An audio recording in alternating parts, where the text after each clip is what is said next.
Hello, students, good morning. And today I have brought the second chapter from your first flight textbook for English for class 10. Today, students, we are going to talk about the second chapter of your textbook first flight, and we are going to talk. Yes, we are going to talk with Nelson Mandela, and in this chapter, we will have a historic chapter and we will have a historic events as well.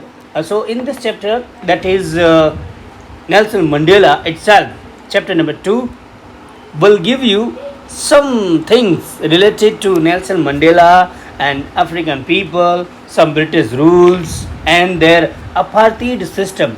What do you mean by apartheid system? We'll see in this chapter. So this chapter, I would like to say you one more thing, has been taken from his autobiography. What is the name of his autobiography? Please recall. It is A Long Walk to Freedom. Yes, of course. It is his autobiography. Let's see.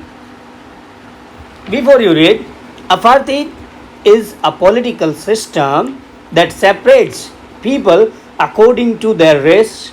Can you say which of the three countries named below had such a political system until very recently? United States of America, South Africa, or Australia? Have you heard of Nelson Mandela before? Mandela and his African National Congress spent a lifetime fighting against apartheid. Mandela had to spend 30 years in the prison. Finally, democratic elections were held in South Africa in 1994 and Mandela became the first black president of a new nation. You should know, first black president was Nelson Mandela. Became in 1994. Okay. In this extract from his autobiography, Long Walk to Freedom, Mandela speaks about a historic occasion, the inauguration. Can you guess what the occasion might be? Check your guess with this news item from the BBC of 10th May 1994. Before going to start, you should know who was Nelson Mandela. Let's have a look on him. Okay, Nelson Mandela also became the first Africa's black president. Nelson Mandela has become South Africa's first black president after more than 3 centuries of white rule. Mr. Mandela's African National Congress ANC party won 252 of total 400 seats in the first democratic election of South Africa's history. The inauguration ceremony or function took place in the Union Buildings Amphitheatre in Pretoria today, attended by politicians and dignitaries from more than 140 countries around the world. So students, I would like to say you one thing. Some hard words you can face. So I have given the meaning of some hard words in the brackets. Okay. So likewise, for examples, you do not know the meaning of ceremony, then the meaning of this word or hard word has been given in the brackets along with that word, so that you can understand and you will not have any doubt regarding the line by line explanations by me. Okay, so focus on the hard words given in the brackets of some hard words. Never, never again this beautiful land experienced the oppression of one by another, said Nelson Mandela in his address. Jubilant scenes on the streets of Pretoria followed the ceremony with blacks, whites, and colored celebrating together.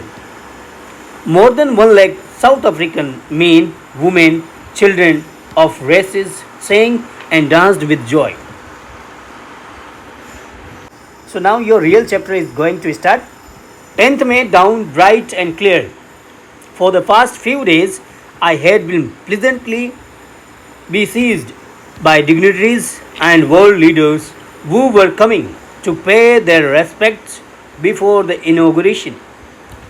The inaugurations would be the largest gathering ever of international leaders on South African soil. The ceremonies took place in the lovely sandstone amphitheatre formed by Union buildings in Pretoria.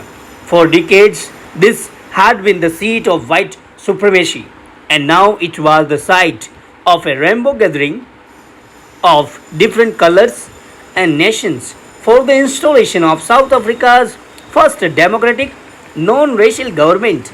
So students, I would like to ask you, what do you mean by rainbow gathering?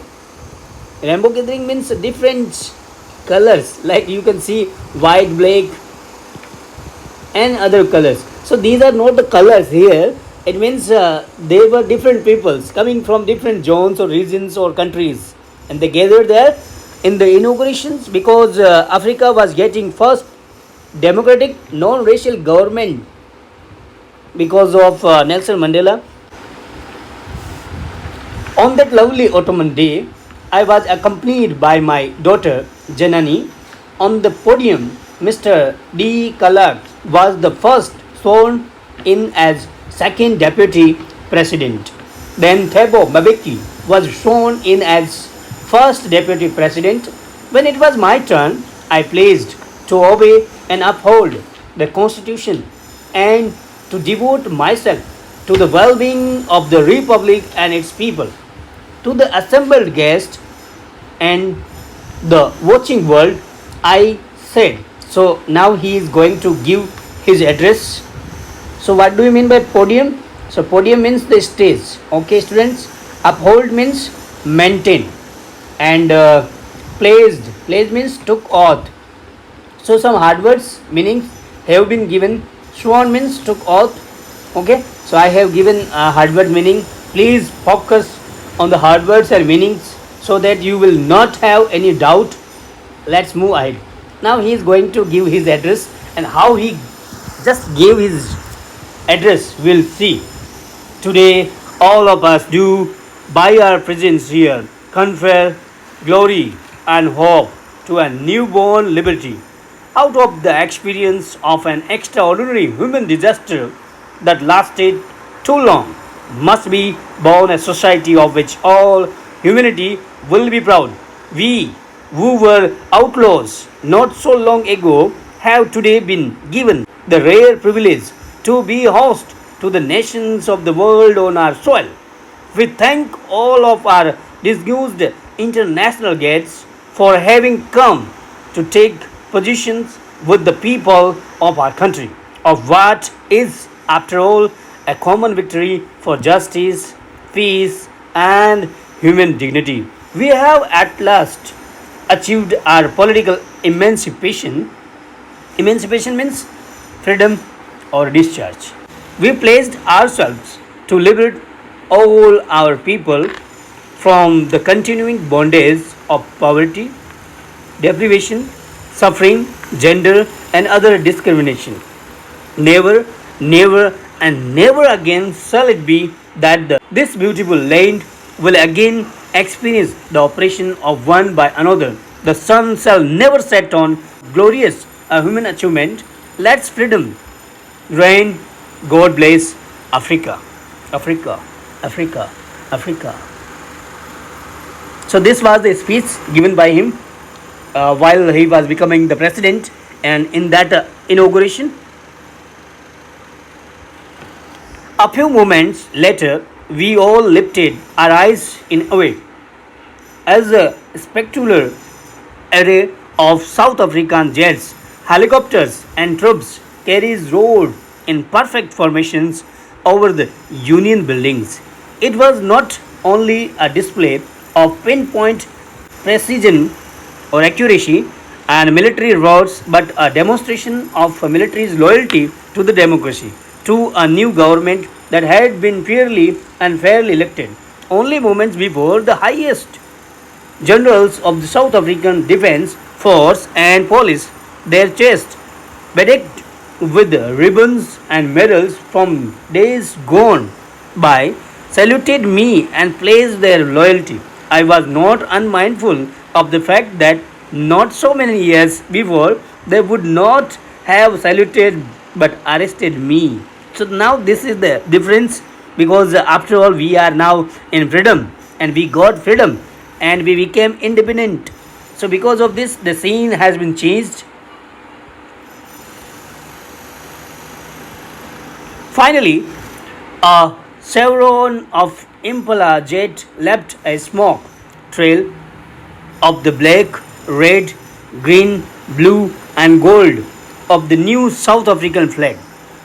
The day was symbolized for me by the playing of our two national anthems and the vision of white singing Nakoshi Shiklel and I Africa and black singing Die Stream, the old anthem of Republic, although that day neither group knew the lyrics of the anthem. They once deceased, they would soon know the words by heart. On the day of the inauguration, I was overwhelmed with a sense of history. In the first decade of the 20th century, a few years after the bitter Anglo-Boer War and before my born birth, the white-skinned peoples of South Africa paced up their difference and erected a system of racial domination against the dark skinned peoples of their own land. The structure they created formed the basis of one of the harassed most inhuman societies the world has ever known. Now, in the last decade of the 20th century and my own eighth decade as a man, that system had been overturned forever and replaced by one that recognized the rights and freedom of all the peoples, regardless of the color of their skin. That day had come about through the unimaginable sacrifices of thousands of my people whose suffering and praise can never be counted or repaid. I felt that day, as I have on so many other days, that I was simply the sum of all those African patriots who had gone before me. That long and noble line ended and now began again with me. I was pained that I was not able to thank them and they were not able to see what their sacrifices had wrought. The policy of apartheid created a deep and lasting wound in my country and my people. All of us will spend many years, if not generations, recovering from that profound hurt. But the decades of oppression and brutality had another unintended effect, and that was that it produced the Oliver Thambos, the Walter Sisulus, and the Chip Luthulis, the Yusuf Dados, and the Bram Fishers, the Robert Sabugus of our time, men of such extraordinary grace, wisdom, and generosity that their like may never be known again. Perhaps it requires such depth of operation to create such heights of characters. So these are also the characters. Okay, students, these are the names of the dignitaries who were in company with Nelson Mandela. Let's have a look on them. You can see these images for Yusuf Dados like this, and the names of these dignitaries have been given along with the pictures. My country is rich in the minerals and gems that lie beneath its soil, but I have always known that its greatest wealth is its people, finer and truer than the purest diamonds. Diamonds. It is from those comrades in the struggle that I learned the meaning of courage. Time and again, I have seen men and women risk and give their lives for an idea. I have seen men stand up to attacks and torture without breaking. showing a strength and resilience that defies the imagination. I learned that courage was not the absence of fear, but the truth over it. The brave man is not he who does not feel afraid, but he who conquers the fear or that fear. Got it? Yes. Now one is born hating another person because of the color of his skin or his background or his religion. People must learn to hate. Yes, okay. But and if they can learn to hate, they can be taught to love. For love comes more naturally to the human heart than its opposite.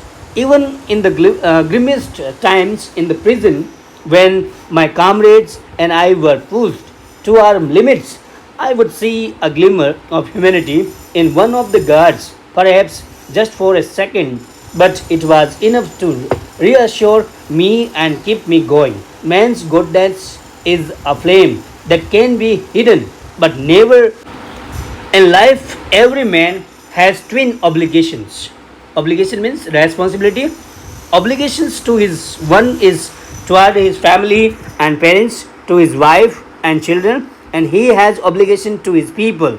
Second, his community, his country. In a civil and human society, each man is able to fulfill those obligations according to his own inclination and abilities. But in a country like South Africa, it was almost impossible for a man of my birth and color to fulfill both of those obligations. In South Africa, a man of color who attempted to live as a human being was punished and isolated. In South Africa, a man who tried to fulfill his duty or obligation to his people was inevitably ripped, means compulsorily cut down or suppressed from his family and home, and was forced to live a life apart, a twilight existence of secrecy, rebellion. I did not in the beginning choose to place my people above my family, but in attempting to serve my people, I found that I was prevented from fulfilling my obligations as a son, brother, father, and husband. I was not born with the hunger to be free. I was born free, free in every way that I could know, free to run in the fields near my mother's hut, free to swim in the clear stream that ran through my village, free to roast mealies under the stars and ride the broad backs of slow moving bulls. As long as I obeyed my father and abided by the custom of my tribe, I was not troubled by the laws of man or God. It was only when I began to learn that my boyhood freedom was an illusion, when I discovered as a young man that my freedom had already been taken away from me, that I began to hunger for it. At first, as a student, I wanted freedom only for myself. The transitory freedoms of being able to stay out at night, read what I pleased, and go where I chose. Later, as a young man in the Johannesburg, I yearned for the basic and honorable freedoms of achieving my potential, of my earning, my keep, of marrying and having a family, the freedom not to be obstructed in a lawful life. But then I slowly saw that not only was I not free, but my brothers, sisters were not free. I saw that it was not just my freedom that was curtailed, but the freedom of everyone who looked like me or I did. That is when I joined the African National Congress ANC, and that is when the hunger for my own freedom became the greater hunger for the freedom of my people. It was this desire for the freedom of my people to live their lives with dignity and self respect that animated my life that transformed a frightened young man into a bold one, that drove a law abiding attorney to become a criminal, that turned a family loving husband into a man without a home, that forced a life loving man to live like a monk.